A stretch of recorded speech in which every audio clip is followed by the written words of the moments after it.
minutes after 8 o'clock, and that means it's time once again to put someone on the Bill Carroll Wall of Shame. And we're going to have to make room today. I have all 25 names.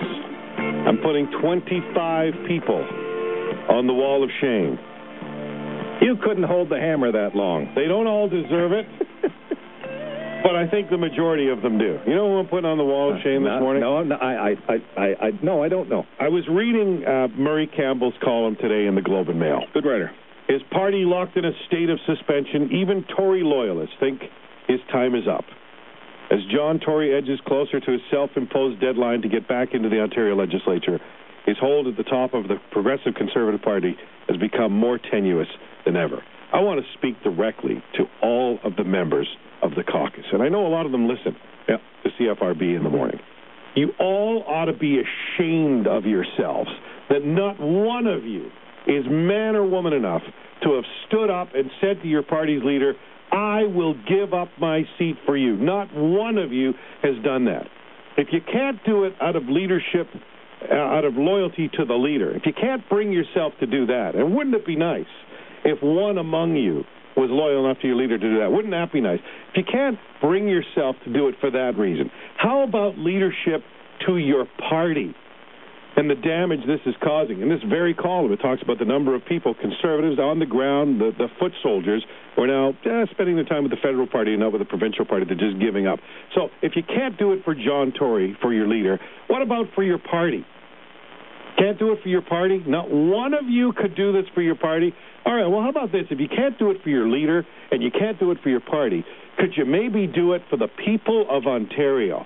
We have an economic situation on our hands that got more dire again yesterday as 850 Magna workers got laid off.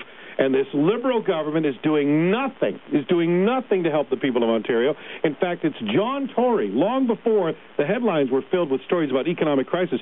John Tory, for over a year, has been saying the storm clouds are gathering, and this government is going to have to do something. He's been the one man speaking out about action needed, especially in the manufacturing sector. He's been the one guy doing that. Am I wrong? No. He's been the guy doing that all along.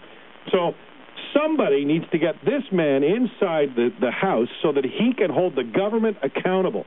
They had no problem taking credit when economic times were good, and it's not good enough that the Premier now is saying, well, this is a worldwide problem. There's nothing we can do about it. I understand it's a worldwide problem, but this is a government that should be well-situated, should have made itself well-situated to at least cushion the blow for Ontarians, and it's sitting on its hands and doing nothing, and it's not the Liberals' fault, it's not the Premier's fault, it's the 25 members of the Conservative caucus who can't get together and decide which one of you will stand up for your leader, for your party, and for all of us, and step aside, and let's get a by-election, and let's get this smart, honest man inside the House where he can help the people of Ontario. 25 members of the caucus, Conservatives, the party I normally support, every one of you on the Bill Carroll Wall of Shame this morning.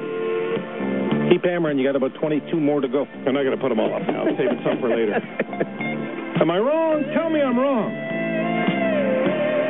Even Ingard's not telling me I'm wrong this morning. You always tell me I'm wrong. I mean, you know, look, they are going to sink not only their leader, they're going to sink their chances. All for personal ambition. Exactly. 8:14 at News Talk 1010 CFRB.